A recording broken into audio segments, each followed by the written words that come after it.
Buenos días a todas y a todos. En nombre de la Cámara Española de Comercio, les doy la bienvenida a la reunión del día de hoy.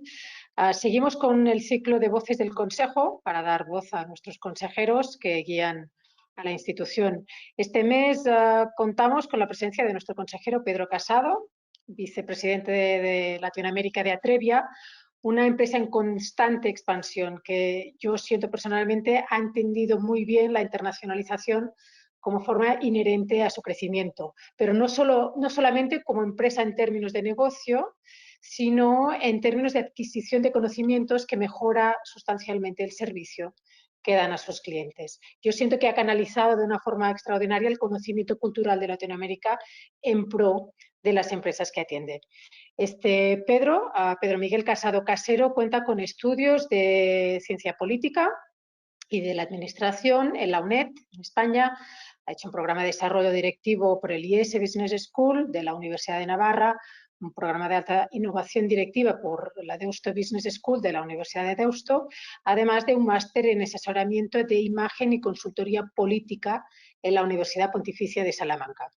A nivel académico, ha sido director del Máster Universitario en Políticas Públicas de Seguridad y Defensa de la Universidad Camilo José Cela y secretario del Centro Internacional de Gobierno y Marketing Político de la misma entidad académica, así como subdirector del Centro de Comunicación y Marketing Político CESCOMPOL de la Universidad de Alcalá. Proviene del área de la consultoría estratégica de Atrevia España, en el que se desempeñó en el área de asuntos públicos y regulación, llegando a liderar el área a nivel global. Ha trabajado asesorando a grandes empresas del sector energético, digital, automovilístico, turístico y farmacéutico en proyectos de posicionamiento institucional e incidencia política. Actualmente es vicepresidente de Atrevia para América Latina, centrando su acción en los mercados de Norteamérica, Centroamérica y el Caribe, además del Cono Sur con Argentina y Chile. Antes de ocupar esta posición fue el country manager de Atrevia México, Estados Unidos y Argentina. Muchas gracias, Pedro. Hoy nos hablarás de la comunicación empresarial en tiempos de COVID y cómo esta puede ayudar a sustentar el posicionamiento y la reputación de las empresas, permitiendo ocupar espacios de liderazgo en el contexto actual. Casi nada ambicioso el tema a todo eso. Os recuerdo que en esta plataforma podéis hacer preguntas vía el chat que tenéis a vuestra derecha, según yo. También podéis pedir la palabra y se os da, os podemos activar el micro. Y esta charla también comentaros que va a estar colgada en nuestro canal de YouTube a partir de esta tarde. Yo creo que ya la tendremos para que la podáis compartir. Ahora es exclusiva para socios, pero después la podremos compartir. Pues nada, Pedro, muchas gracias por acompañarnos y adelante. Yo me voy a quedar aquí escuchándote y a lo mejor por ahí te hago alguna pregunta también. Qué bueno. Bueno, lo primero de todo, gracias, Joana, por la invitación. Gracias a la Cámara, a Antonio, su presidente, por invitarme ya hace ya algunos meses a ser consejero de la Cámara. Para mí es una enorme responsabilidad y un ejercicio de honestidad, ¿no? y de trabajo por y para la comunidad española y los intereses de las empresas españolas en México y la verdad es que me siento muy, muy, muy honrado de poder pertenecer a esta Cámara y poder ayudar a Joana y Antonio en esta labor que es tan importante, ¿no? La verdad es que me pidieron hablar sobre los temas en los que Atrevia somos especialistas y la verdad es que, pues, dado el contexto en el que nos estamos desarrollando, pues hablar de comunicación en tiempos de COVID, pues creo que me parecía como el marco más idóneo. Más que un monólogo, porque no me gustan los monólogos, porque creo que la comunicación es muy subjetiva y seguro que aquí entre los que nos están escuchando hay gente con mucho más conocimiento o mejores prácticas incluso de las que nosotros pudiéramos tener. Me gustaría que fuera un conversatorio, ¿no? Que pudieran preguntar, que pudieran levantar la mano, que pedir la voz y ahí obviamente el equipo, Joana, Luis, Norma, pues veremos cómo lo canalizamos. Y bueno, insisto, vamos a ver si puedo proyectar una presentación, si Luis me ayuda en este momento, ¿vale? Va a ser muy breve, vamos a intentar hacerlo un poquito rápido para que pueda, a ver, sí, vamos a ver, Microsoft PowerPoint, Ahí, ok. Dame medio segundo que la pongo en modo presentación para que todo el mundo la pueda ver. Ahí está, muy bien.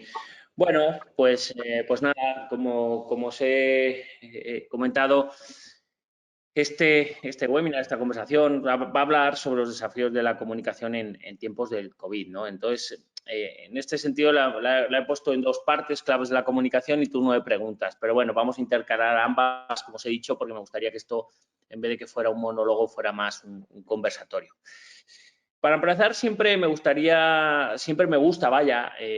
empezar haciendo un poco una miradita atrás, ¿no? Y es que a lo largo de la historia de la humanidad, ¿no? En los diferentes momentos, pues aquí he puesto una línea del tiempo donde hay diferentes momentos clave, ¿no? El crash del 29, la recesión del 45, la crisis del 82, la crisis asiática del 98, la crisis financiera del 2001, en fin, nunca antes en la historia habíamos vivido momentos diferentes, ¿no? Es decir, todos comparten momentos similares, ¿no? O una perspectiva en la cual una crisis siempre nos ha llevado a un cambio de modelo, a un cambio de paradigma, ¿no? Pero también hay una axioma que dice que las crisis son oportunidades, ¿no? Entonces, cuando hablamos del COVID y hablamos de esta nueva crisis que nos ha tocado vivir pues desde desde enero del año pasado, ¿no? Enero, febrero, ¿no? Incluso, bueno, diciembre, dependiendo de las diferentes partes del globo,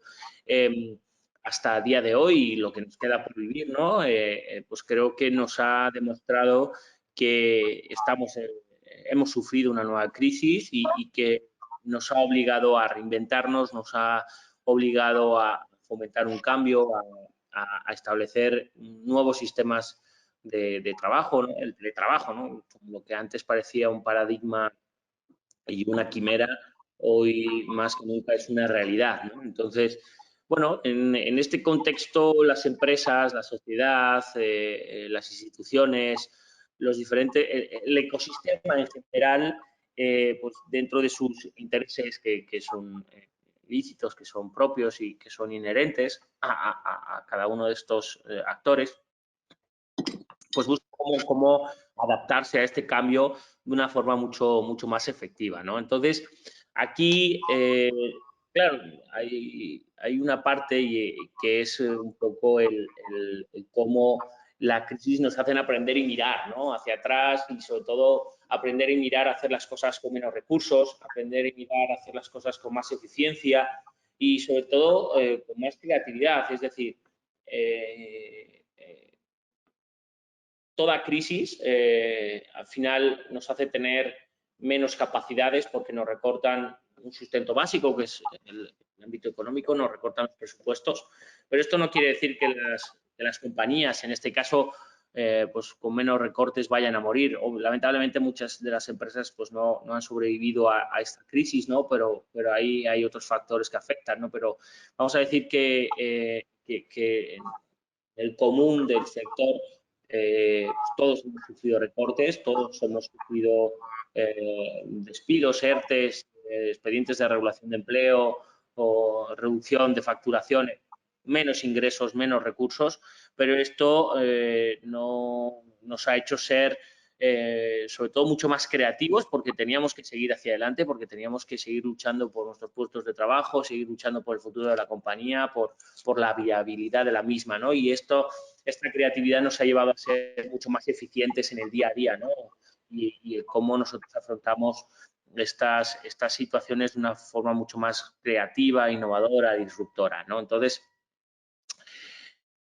¿qué es lo que supone? Claro, al final la comunicación corporativa, ¿no? Tiene pues 4 pilares en los que nosotros sustentamos, ¿no? Que tienen que ver mucho, por un lado, la acción, ¿no?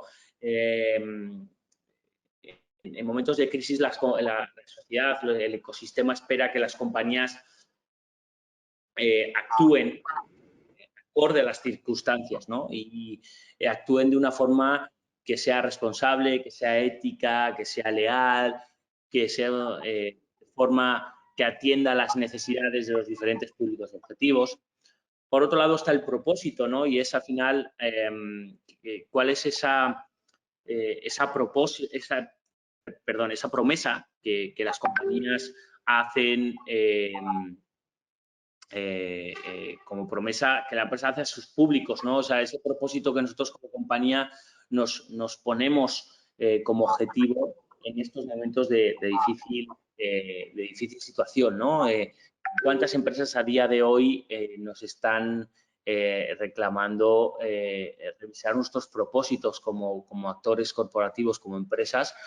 Porque este propósito se ha de adecuar, ¿no?, al contexto en el que nos encontramos, ¿no? Cambiará, ¿no?, la forma en la que seguimos haciendo las cosas en el futuro, ¿no?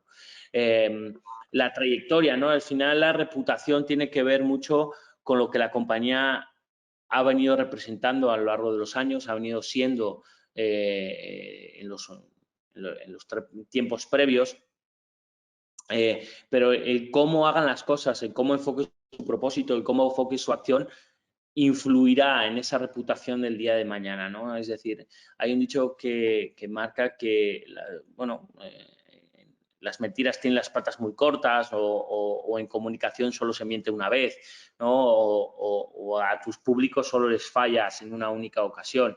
¿Por qué? Porque al final es ahora, ¿no?, donde todos reclamamos un paso más. Es decir, reclamamos a los diferentes actores públicos y privados que estén, ¿no?, ahí atendiendo los problemas, que sean capaces de dar soluciones, que sean innovadores, que sean disruptores, que sean leales, que sean transparentes, ¿no? Y luego la consistencia, porque esto que es un marco discursivo, que es un marco narrativo, tiene que ver mucho entre lo que digo y lo que hago, es decir, tiene que haber una coherencia, tiene que haber una consistencia en todos los mensajes que emitimos como compañía y en lo que se reflejan las acciones que venimos desarrollando en este nuevo contexto, ¿no? Entonces, ¿cuáles serían las... Una pregunta, Pedro. Es que en esto de la trayectoria te quería preguntar, con el tema del COVID, con el desconocimiento que había sobre qué hacer, cómo hacer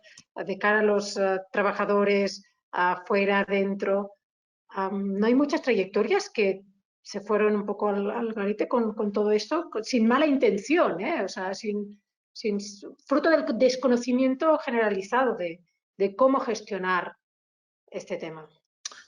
Por supuesto, sí, hay lo que decía, ¿no? Lamentablemente las crisis también se iban por delante a un sector, a un porcentaje del sector empresarial que por unas circunstancias u otras pues no son capaces de sobrevivir, ¿no?, en este contexto de crisis, en este contexto económico, y desaparecen, ¿no?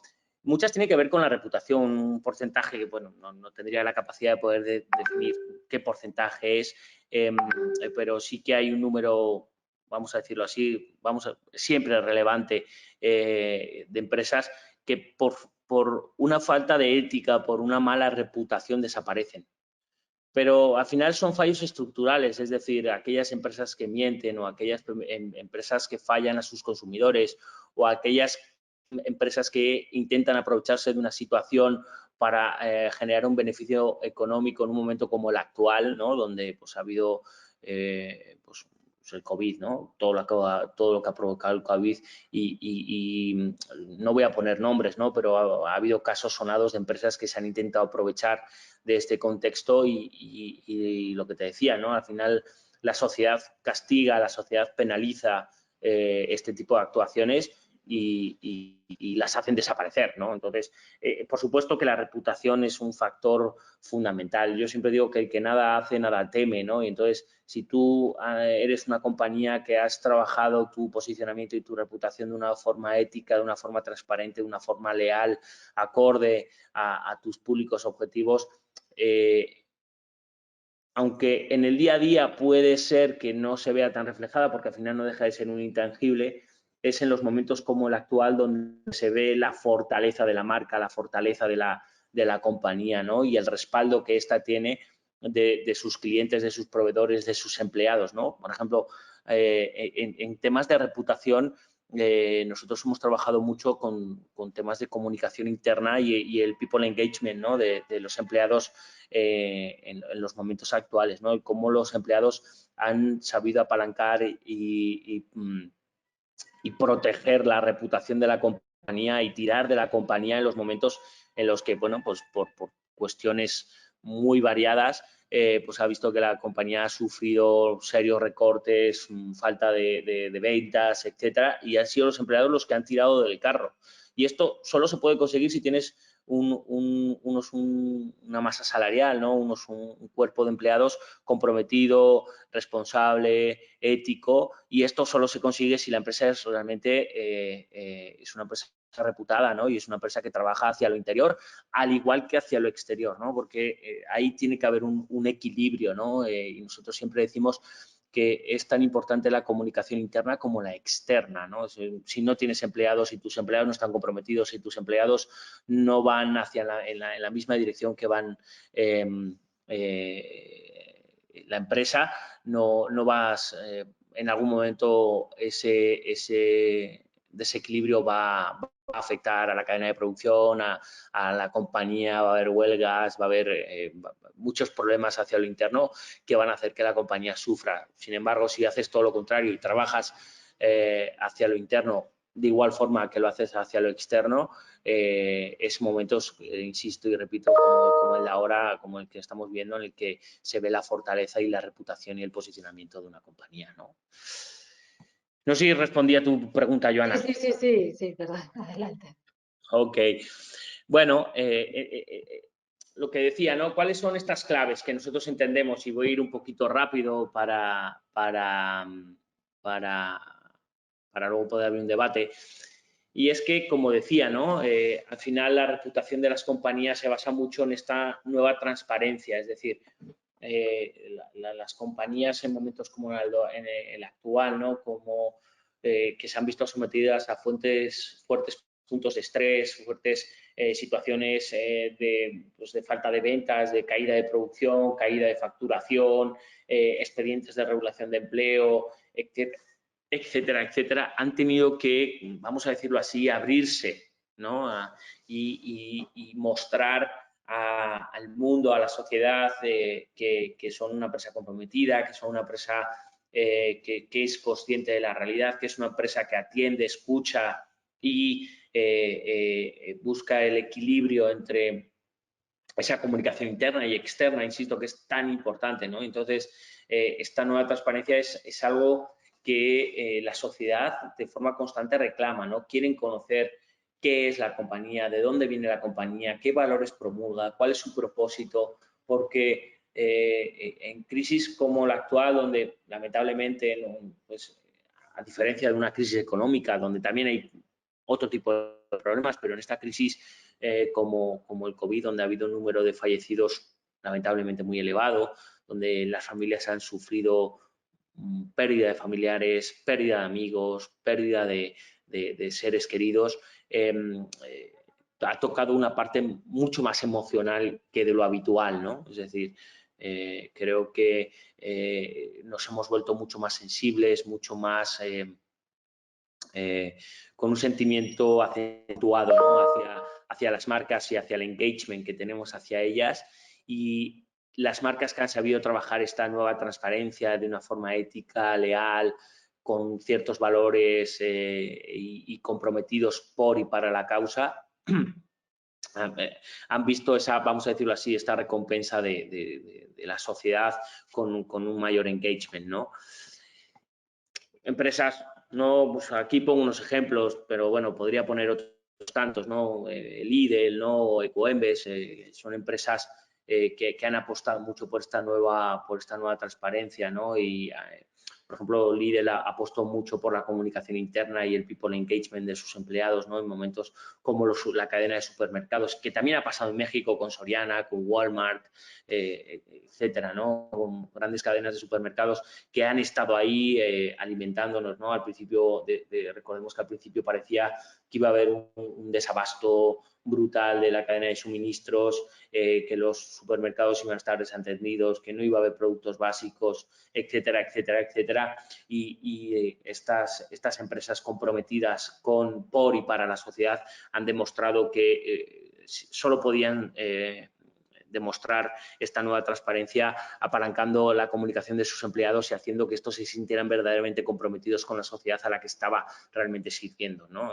Creo que es un tema que podríamos debatir mucho más, ¿no? Pero creo que son ejemplos muy prácticos de lo que quería decir con esta transparencia. Porque desde nuestras fábricas... Como ese vídeo, vamos a poner este vídeo muy rápido porque es un ejemplo de esta nueva transparencia que os quería explicar, ¿no? No sé si se oye, confírmame si se oye, Joana.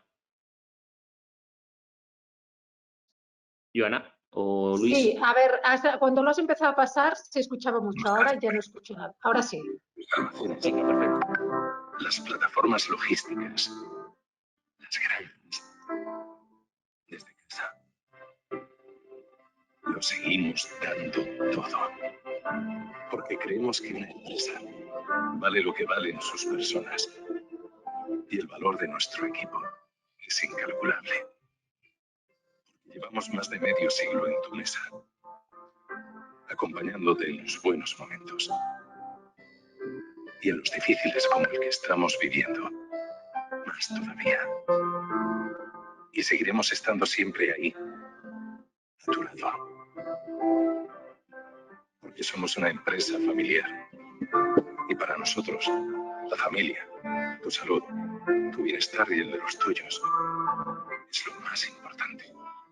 Porque estos días, más que nunca, tenemos una responsabilidad. Seguir llevando alimentos y bebidas a tu casa. Porque dentro y fuera hay luz, hay fuerza, hay esperanza. A todo nuestro equipo que lo hace posible. Gracias. A ti por tu confianza en nosotros.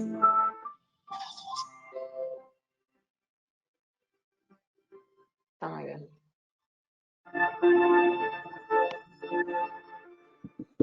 Bueno, como os decía, es un ejemplo, ¿no? de una empresa como Calidad Pascual, una empresa de productos de origen español con la que tenemos la oportunidad de trabajar y que con este ejemplo os quería mostrar esta nueva transparencia, ¿no? Hay otros muchos, ¿no? Pero bueno, por continuar, ¿no? Hay otra clave, ¿no? Y es repensar nuestros públicos, es decir, la forma en la que nos dirigimos a ellos, repensar la forma en la que les escuchamos, repensar la forma en la que mantenemos un diálogo constructivo, bidireccional, en los diferentes canales de comunicación que las compañías ponen a disposición de los usuarios. Porque hasta ahora, como que no muchas compañías, sí había un porcentaje alto, ¿no? Sobre todo a nivel global, pero hay muchas compañías que todavía a día de hoy no tienen un canal de comunicación bidireccional, es decir, no escuchan a sus públicos ni tienen estos la capacidad de poder hacer un diálogo constructivo con las marcas.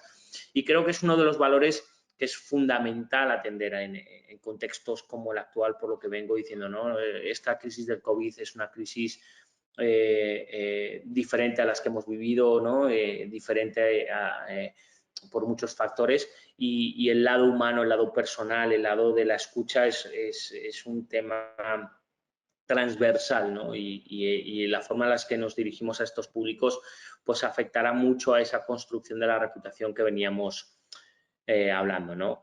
Por aquí me preguntan, un poco de acuerdo a lo que estás diciendo, ¿pueden las empresas ser medios de comunicación ante el contexto actual? O sea, convertirse en medios de comunicación. Uy, pero claro, habría que definir el contexto. Habría que definir esto. Es la pregunta que me pasan ahí, es lo bueno y lo malo de que te pasan una pregunta por escrito y dices, ok. Vamos a decirlo así, o sea, yo creo que muchas empresas, y ahora me vienen a la cabeza varias, por ejemplo, me acaba de venir a la cabeza el presidente de Mapfre, ¿no? En España, que constantemente tenía como un video post que colgaba de forma habitual en sus canales para un poco hacer análisis de la situación, hacer un análisis del contexto, un análisis de cómo se estaba viviendo la situación del COVID, que fue muy aceptado porque es otra forma de buscar otras opiniones, de buscar otra forma de entender y un poco de comprender y entender, ¿no? que viene a ser lo mismo, pero con ciertos matices que le hacen diferente. Pero yo creo que sí, las empresas pueden ser, vamos a decir, canalizadores o altavoces de información, siempre y cuando lo hagan de forma honesta, ¿no? Y de forma transparente y no buscando un posicionamiento, porque al final, fijaros que lo último que quiere la sociedad es una confrontación. Ya hoy en día, lamentablemente, pues para confrontar ya están los medios de comunicación convencionales que bueno, pues con sus opiniones diarias, pues en muchas ocasiones generan confrontación entre los diferentes actores. Yo creo que la gente cuando escucha otros canales lo que busca es una opinión basado en la confianza, basado en la transparencia, en la honestidad, en la lealtad, ¿no? Y lo que busca es poder generar un diálogo constructivo o tener otra opinión formada de alguien a quien considera este espectador a alguien de referencia, ¿no? Entonces, yo creo que sí, o sea, la respuesta es sí, pueden ser canalizadores de información, pero insisto, siempre desde una posición en la cual sí, en este caso, sea información, ¿no? Y sea de manera constructiva, ¿no? Por lo que, y además me viene muy para, perdón. No digo, ok. Ok. Bueno, no sé si que nos comente la persona que lo ha escrito, si le he respondido a la pregunta o no, que con todo gusto le volveré a responder si lo considera necesario. Pero básicamente esto me viene un poco y me viene muy bien para hablar de qué quiere cada uno de estos nuevos públicos, ¿no? Y es para poder saber qué es lo que quieren estos públicos es necesario escuchar, ¿no? Para mí me parece fundamental, ¿no? Que en los tiempos como el de ahora la escucha sea un eje fundamental y un eje transversal, ¿no? Para poder entender las necesidades, para poder entender el contexto, para poder entender las necesidades de nuestros diferentes públicos objetivos, que son muy diferentes, que son igual de importantes incluso, ¿no? Entonces, esta comunicación personalizada, ¿no?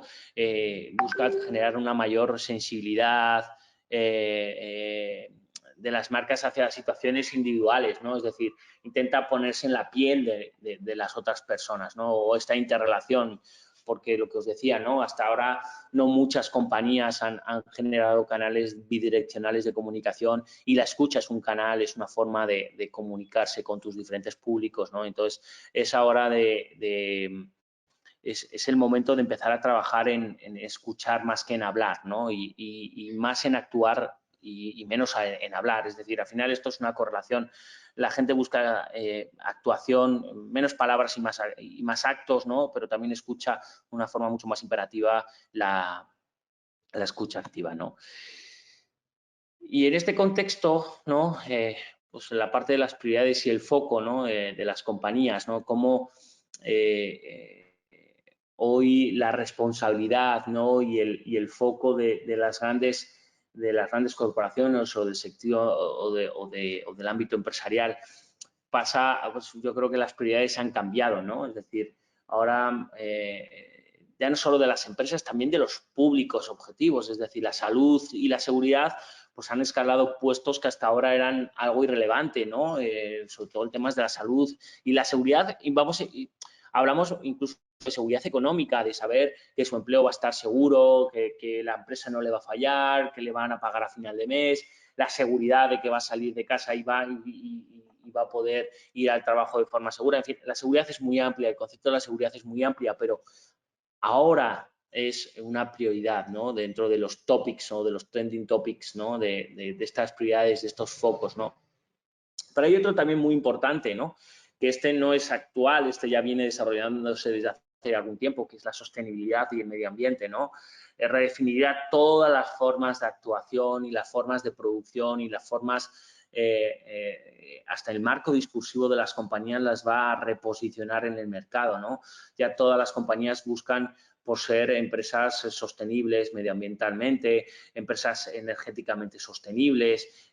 Aquí, por ejemplo, uno de los pilares de comunicación de una empresa como Bimbo en México pasa por ser energéticamente sostenible, si no mal me equivoco, en el año 2025, ¿no? Donde el 100% de la energía que consuman será producida por sus propias plantas de generación eléctrica solar. Es un reto, ¿no? Pero sí, las compañías ya están apostando por este por este nuevo enfoque, porque además es un requerimiento social, ¿no? La sociedad ya lleva pues, algunas generaciones, incluso puedo afirmar, luchando por la sostenibilidad del medio ambiente y por la perdurabilidad del ecosistema, y castiga a aquellas que no tienen ese enfoque sostenible y vamos a decirlo de esta forma, premia a estas empresas que trabajan por y para la sostenibilidad y el medio ambiente, ¿no? Y como os decía, ¿no? En este contexto, el propósito de la compañía... Pedro, Sí. en este sentido de la sostenibilidad, ¿crees que la crisis del COVID ha venido a acelerar estos procesos en los que las empresas no solo buscan ser sostenibles, sino que se entienda bien el cómo son sostenibles, el comunicar, pero que se entienda bien, insisto, en esta forma de sostenibilidad? Sí, sí y sí. O sea, lo reafirmo constantemente. Es decir, como decía al principio, no solo tienes que serlo, sino parecerlo. Y no solo tienes que hacerlo, sino comunicarlo. Es decir, de nada te vale ser sostenible si no lo comunicas. Y muchas empresas llevan trabajando en el ámbito de la sostenibilidad y la protección del medio ambiente de forma activa desde hace ya algún tiempo, pero no muchas han sabido comunicarlo a sus diferentes públicos objetivos. Ahora, en un contexto de crisis como la que estamos viviendo, muchas empresas han visto que su posicionamiento en este marco discursivo no era el que esperaban y han visto cómo hablar de sostenibilidad, hablar de medio ambiente, hablar de transparencia, hablar de cercanía, de escucha con la sociedad, les ha permitido reforzar ese posicionamiento y les ha permitido reforzar esa reputación que tienen como compañía. Sin duda, yo creo que en este contexto las compañías han apostado por esta comunicación, pero insisto, y hay otras muchas que han apostado por una comunicación sostenible en pro de medioambiental y luego también se han dado cuenta de que, bueno, pues han comunicado muchas cosas que todavía en su ámbito no estaban, o sea, en su compañía no estaban tan desarrolladas, y esto también a la larga acaba castigando, insisto, o sea, no solo tienes que comunicarlo, sino también tiene que haber una correlación entre lo que dices y lo que haces, ¿no? Y entonces, yo creo que en este sentido sí han aprovechado este contexto, pero algunas van a ver cómo los esfuerzos les va a ser útil y otras a corto les va a penalizar, ¿no? Entonces, en este contexto, ¿no? El propósito que tenemos como compañía, ¿no? Tiene mucho que ver, a mi juicio, con de dónde venimos, ¿no? De dónde venimos y a dónde vamos y el qué queremos, ¿no? Es decir, al final, el propósito de las compañías nace con la esencia de las empresas, ¿no? Con la fundación y un poco el cómo el sentimiento o esa, vamos a decirlo así, esa esencia que las compañías, con la que las compañías nacen, perdón, pues se ha ido adaptando a medio y largo plazo, ¿no? Y sobre todo se han visto que en contextos como el de ahora, pues muchos de esos propósitos o esas esencias había que adaptarlas porque no eran viables a futuro, ¿no? Porque no se adaptaban al contexto. Yo siempre digo que cambiar no es malo, es decir, cambiar el propósito en una compañía no cambia, no cambia la dirección, refuerza la dirección. Es decir, al final lo que tenemos que buscar como compañía siempre es una dirección constante, ¿no? Y un rumbo fijado.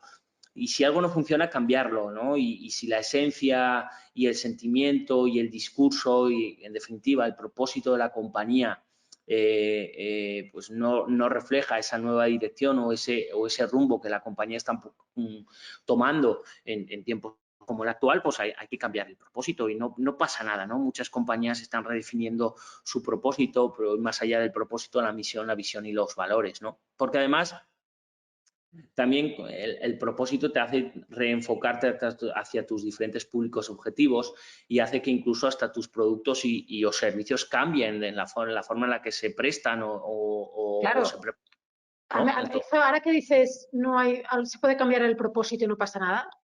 No pasa nada. Cambiar el propósito de una compañía no es menor. No es menor, es un reto, obvio. Me refiero, no pasa nada en el sentido de que no es un drama, es decir, no es un problema si se hace bien. es un trabajo. O sea, requiere de esfuerzo, requiere de abrir las entrañas de la compañía, requiere redefinir muchos aspectos, incluso de producción, de modelos, hay que redefinir, ¿no? El cambiar el propósito de la compañía tiene en muchas partes que redefinir muchas de las cosas que se hacen, pero no es malo. No pasa nada, no hay un drama. Oye, es que voy a cambiar el propósito y con ello voy a redefinir mi compañía. Oye, bravo, que te has sabido adaptar al nuevo contexto. Te podría dar ejemplos, Joana, y me viene hoy a la mente uno, Kodak. Kodak negó durante muchísimos años la transformación digital y la digitalización y la innovación. ¿Qué pasó? ¿Alguien me puede decir qué le pasó a Kodak? Pues desapareció, lamentablemente. Y sin embargo, compañías como Amazon, ¿vale? Que empezó siendo un marketplace de libros, acordaros. Hoy en día, el mayor porcentaje de facturación de Amazon viene por Amazon Web Service, que es los servicios de almacenamiento en la nube. ¿Tiene algo que ver eso con la venta de libros? No. Lo que pasa es que son dos modelos completamente diferentes, dos modelos y dos compañías que estuvieron en épocas completamente diferentes, pero dos compañías que una no quiso cambiar su propósito, su visión y negó durante muchísimos años algo que lamentablemente pues hoy en día vivimos, que es la transformación, la innovación, la disrupción y la digitalización de la economía, ¿vale? Y otra empresa como Amazon lo vio venir porque empezó siendo una compañía que aprovechó el boom de las páginas de .com y el boom de los marketplaces y ahora es una compañía pues, que está más presente en nuestra vida de lo que podemos llegar a imaginar en muchos sentidos. ¿Por qué? Porque adapta el propósito, porque adapta el sentido, porque adapta el rumbo. ¿Y eso es malo? No, no es malo, todo lo contrario. Aquí también podríamos abrir otro debate, ¿no? Pero al final el cambiar no es malo. Lo que es malo es negar la realidad, negar algo, negar el cambio, ¿vale? Que es costoso, que es difícil, que hay que trabajar mucho y que muchas empresas en ese proceso de cambio naufragan, sí, por supuesto. Pero también te digo, si naufragas es porque en el fondo no estabas preparado y más tarde o más temprano ibas a morir. Entonces, las compañías, yo siempre digo que tienen un reto constante y es adaptarse al escenario que viene, al corto, medio y largo plazo, pero sobre todo tener presente que el cambio es necesario. Si no tienes capacidad para cambiar y adaptarte, más tarde o más temprano vas a morir. Y con ello tienes que adaptar tu relato, tu marco discursivo. Aquí me voy a poner otro ejemplo. Uber, en sus inicios, nació siendo una compañía de transporte, pero en el fondo no es una compañía de transporte porque ni tiene coches ni tiene usuarios. Es una compañía de transformación tecnológica, de innovación tecnológica que ofrece una app, ¿no? Un servicio, un desarrollo tecnológico al servicio de usuarios y de conductores. Pero yo viví en primera persona un cambio de paradigma en Uber, concretamente en España, cuando pasaron de hablar de transporte a ser uno de los principales actores que apoyaba la movilidad y la sostenibilidad urbana de una ciudad como Madrid y trabajó y adaptó sus servicios, adaptó su marco discursivo y adaptó sus formas de operar para poder apoyar ese discurso. ¿Eso es un cambio y una adaptación del relato? Sí, por supuesto. ¿Es un cambio de propósito? Pues en cierta forma sí, porque cambias la forma de operar y cambias el sentido de la compañía, pero al final, en el fondo, no dejas de seguir ofreciendo una app para poner en contacto usuarios que quieren desplazarse de un punto A a un punto B con conductores que te pueden llevar de un punto A a un punto B. Y eso no cambia. Ahí podríamos abrir un debate, ¿no? Pero sí que es cierto que si no tienes capacidad para hacer ese cambio, a la larga vas a tener un problema, ¿no? Y aquí viene la creación de valor. Es decir, cuántas veces las compañías se han parado a pensar en de qué forma generan valor al usuario. Y aquí os voy a poner unos ejemplos de cómo las grandes empresas de moda que vivían de las grandes flags store, ¿no? Y de las grandes tiendas presenciales físicas han tenido que virar y empezar a generar valor hacia el usuario para que siguiera comprando productos de alto valor, porque obviamente pues, aquí he puesto algunos ejemplos como Bottega Veneta, Chanel Oficial, pero podríamos hablar de Palacio de Hierro, de Walmart o incluso vehículos, o sea, concesionarios de coche, que ya un porcentaje significativo de las ventas de vehículos se hace a través de canales digitales sin que el usuario pruebe el coche. ¿Eso era posible hace algunos años? Vamos, no sé vosotros, pero yo en lo personal jamás me hubiera ocurrido ir a comprarme un coche sin haberlo probado antes. Y hoy en día un porcentaje cada vez creciente empieza a cerrar esas ventas sin que el usuario vaya, ¿no? O plataformas como Airbnb, ¿no? En un contexto de pandemia donde el turismo se cerró a cal y canto, pues ya me contarás a mí de qué pudo sobrevivir y sobrevivió una plataforma como Airbnb, generando valor al usuario, generando otras formas, otras dinámicas en la cual el usuario veía a estas diferentes compañías como útiles en un contexto en el que les generaban un valor determinado, pues dependiendo del público al que se dirigía, ¿no?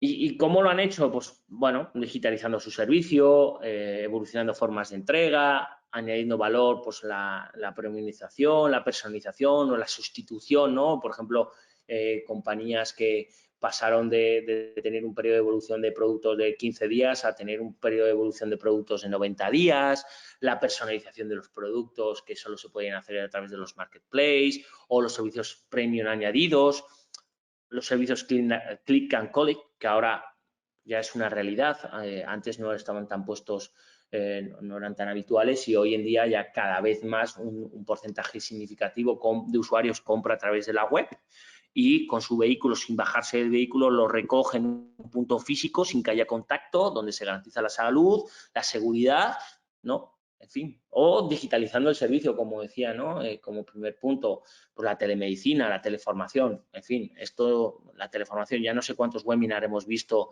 o han asistido ustedes, ¿no? Y es una forma de seguir en contacto con los usuarios, ¿no? O de ofrecer un valor añadido a los clientes, ¿no? O tours virtuales, ¿no? Como museos como el Louvre o el Museo del Prado o, en fin, grandes espacios culturales ya apuestan por el tour virtual de sus salas, ¿no? Y de sus exposiciones. En fin, podríamos hablar de muchos casos, ¿no? Pero está claro que la generación del valor es uno de estos pilares estratégicos en los cuales en el actual contexto las compañías deben de hacer un especial hincapié, ¿no?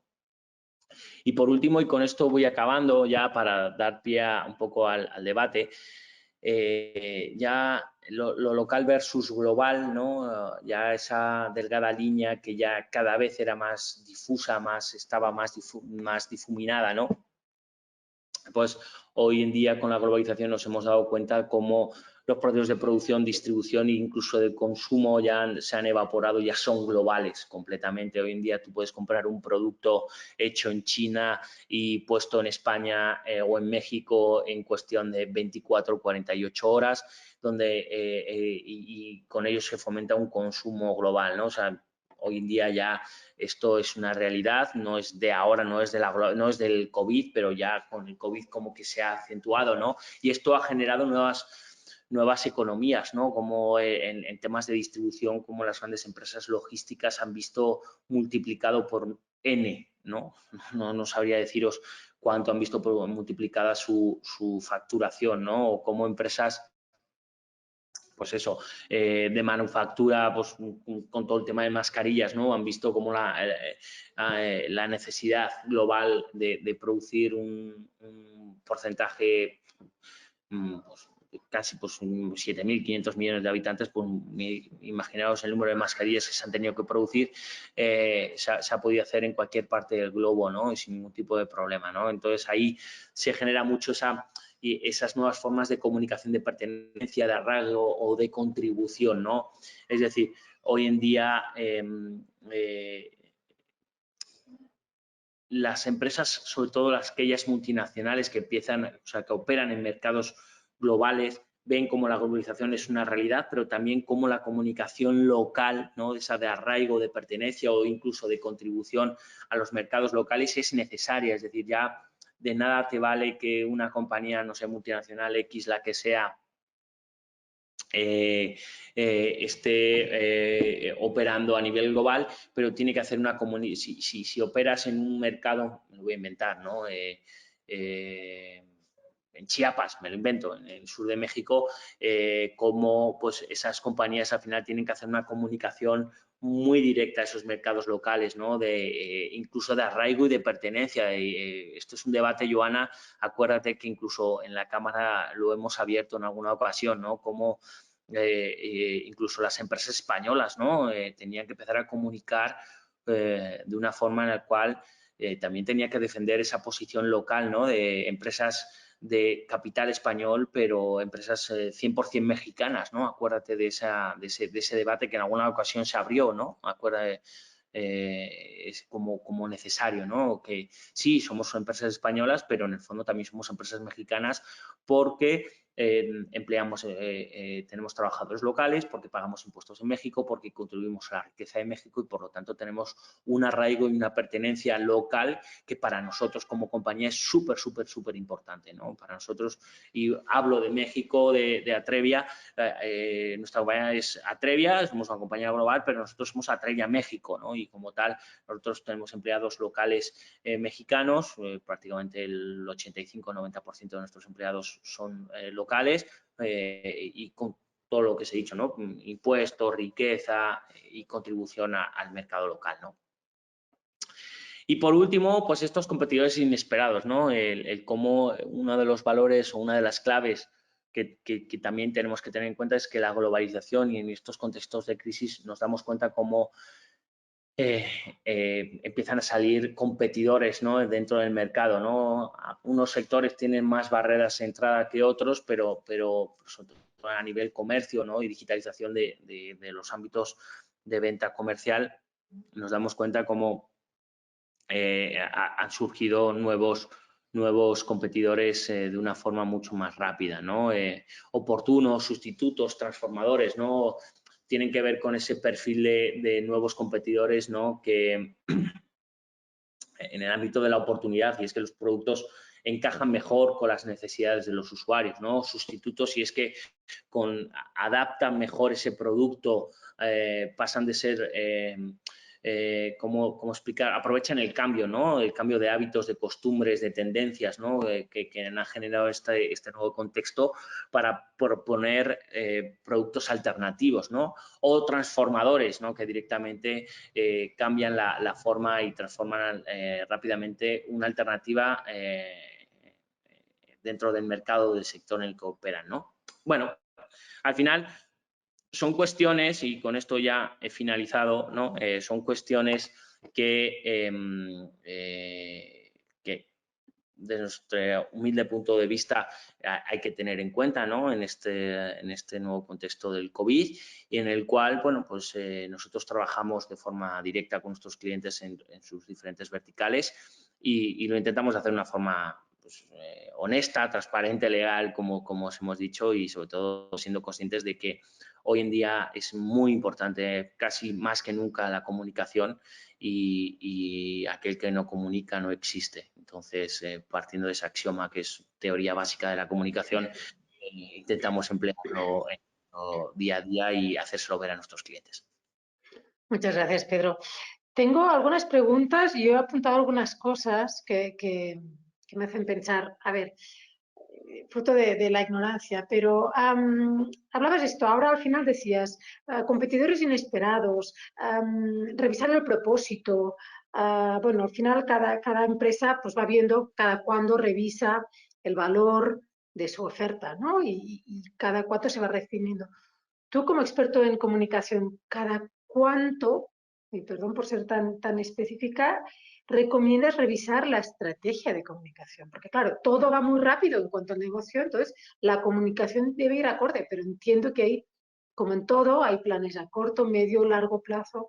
Cada cuando una empresa dices, ostras, revisa bien tu plan de comunicación. O sea, los planes de comunicación hay que revisarlos de forma constante, es decir, no hay un periodo, no hay un tiempo mínimo, es decir, un plan de comunicación tiene que ser lo suficientemente ágil como para virar, sobre todo en épocas de crisis, ¿no? Bien crisis, vamos a decirlo así, personales de la compañía o bien crisis globales en la cual, pues, como la que nos encontramos, ¿no? Entonces, partiendo de esa base de que la comunicación debe ser ágil, flexible y adaptada al contexto en el que te encuentras día a día, hombre, yo creo que un plan de comunicación con un periodo de un año es lo suficientemente amplio como para que tú puedas revisarlo año a año y veas si se están cumpliendo los objetivos que te vas marcando. Algo mucho más concreto y específico son el propósito, la misión, valores, ¿no? Yo en este contexto siempre haría un especial hincapié acorde a los planes estratégicos de la compañía. Es decir, pues si el plan estratégico de la compañía es a 2 años, 3 años, 5 años, más es complicado, ¿no? Pero las grandes corporaciones que tienen planes estratégicos en esos periodos, yo no olvidaría nunca echarle una revisadita rápida a ver si realmente mi propósito, misión, valores que tenemos aprobados como compañía se adaptan a la dirección en la cual creemos que debería de ir a corto, medio y largo plazo, ¿no? 2, 3, 5 años. Y eso es fácil, ¿no? Entonces, es decir, no es una revisión en profundidad. Es decir, si hay un plan, un viraje profundo a nivel estratégico, pues obvio, sí, pues tienes que hacer todo.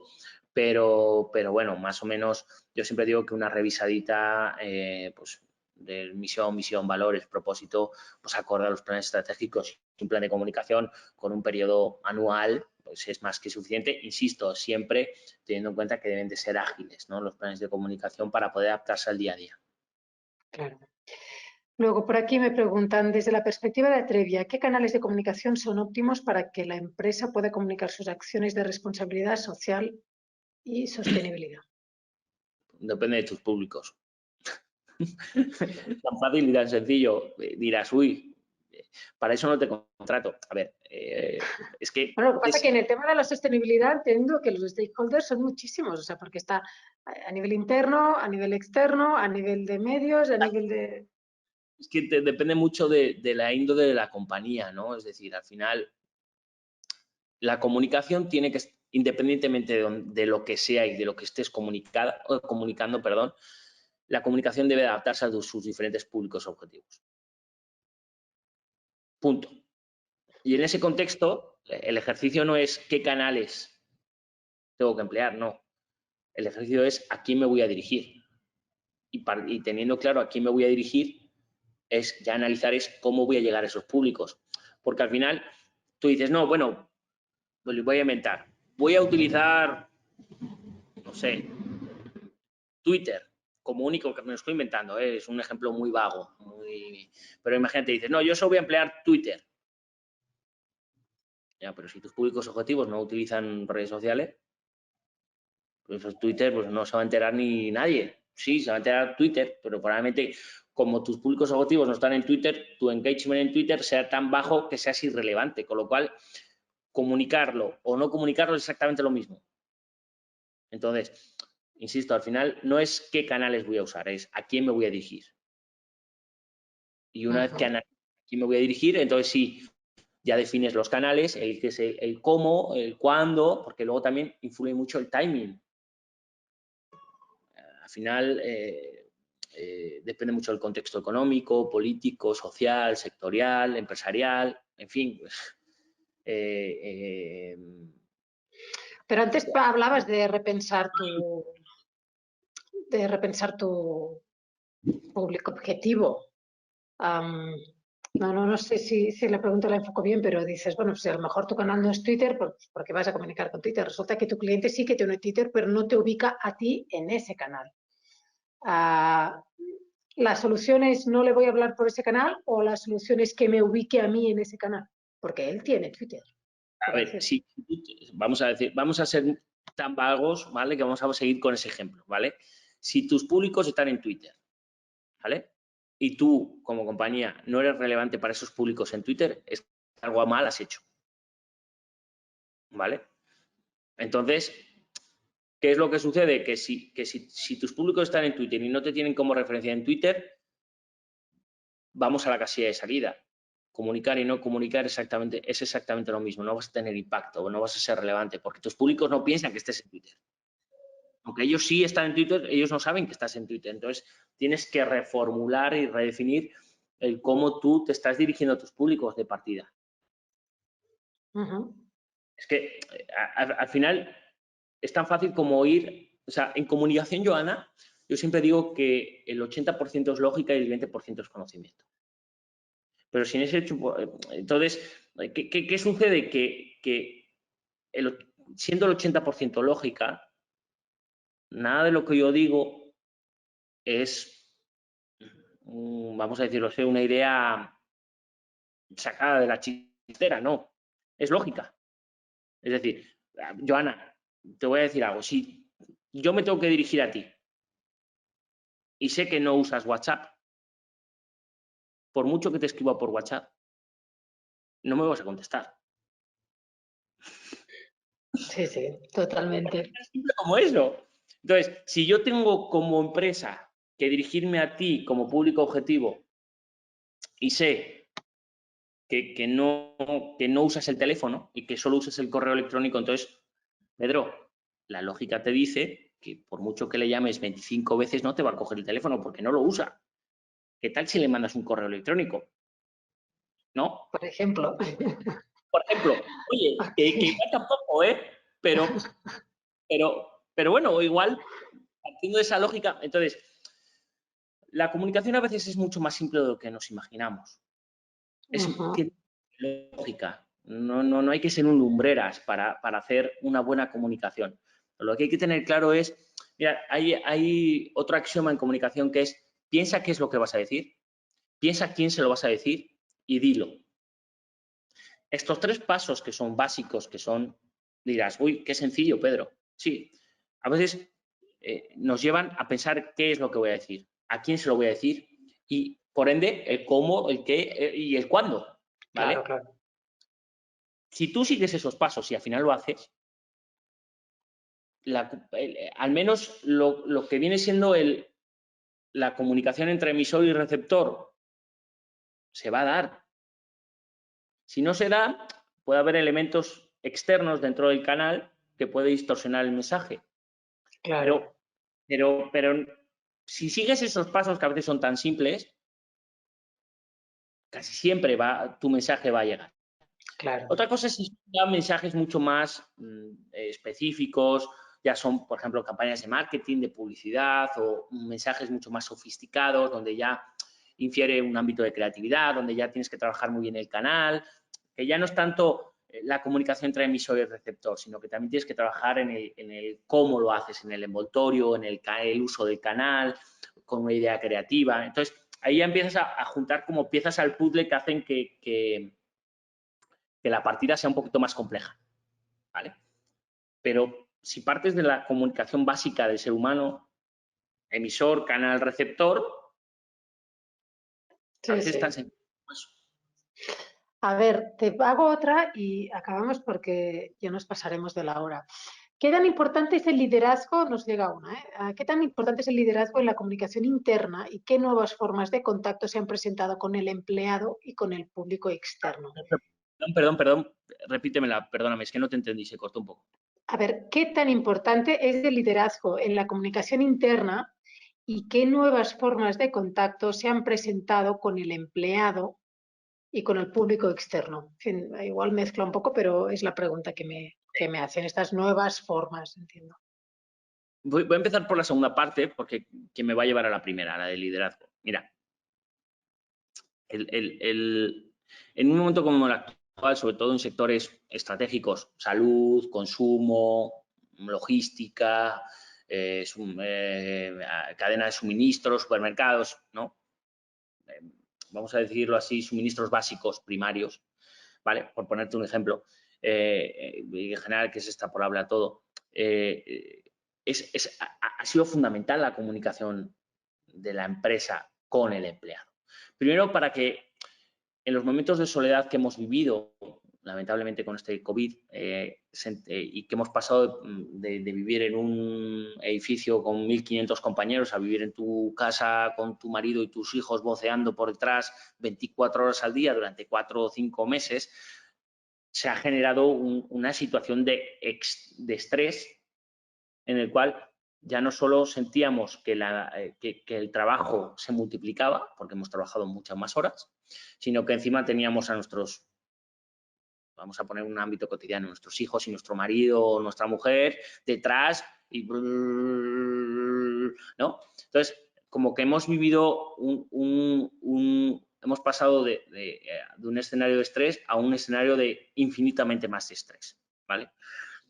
El people engagement de las compañías con los empleados ha sido una parte fundamental para la perdurabilidad de las compañías. ¿Por qué? Porque las compañías han tenido que hacer un esfuerzo mayor para hacerles ver a los empleados que independientemente de donde estuvieran, tenían que seguir estando ahí, tenían que seguir cumpliendo con sus horas de trabajo, tenían que seguir cumpliendo con sus objetivos, tenían que seguir cumpliendo con sus tareas. Entonces, cuando tú a una persona que está sometida a un estrés no conocido por nadie, ¿no? Porque esta situación no era conocida, tienes que ser mucho más empático y tienes que ser mucho más transparente, ético, y tienes que ser más comprensible, empático, ¿vale? Con tus empleados y explicarles el porqué de las cosas, ¿no? Por qué es necesario que día a día estén detrás de la pantalla, ¿no? Que al final es un poco como lo que simplificaba el hecho, ¿no?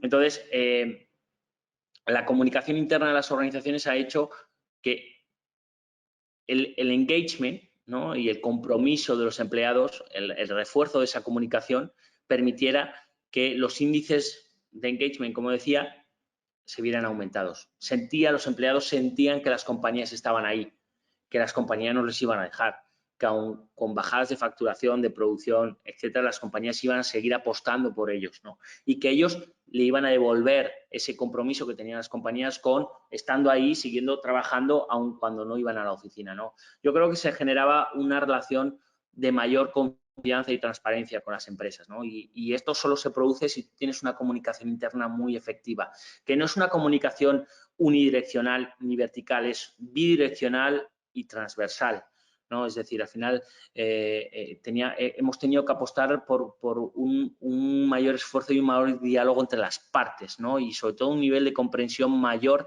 por lo que te digo, por los niveles de estrés y de problemas que incluso las personas vivían, ya no solo con pasar 24 horas en casa encerrados, sino también con los problemas de pues eso, de fallecimientos de personas cercanas por esta cuestión, ¿no? Entonces, que la comunicación interna es fundamental, sí, sí y sí. O sea, nunca antes ha sido más importante como ahora, ¿vale?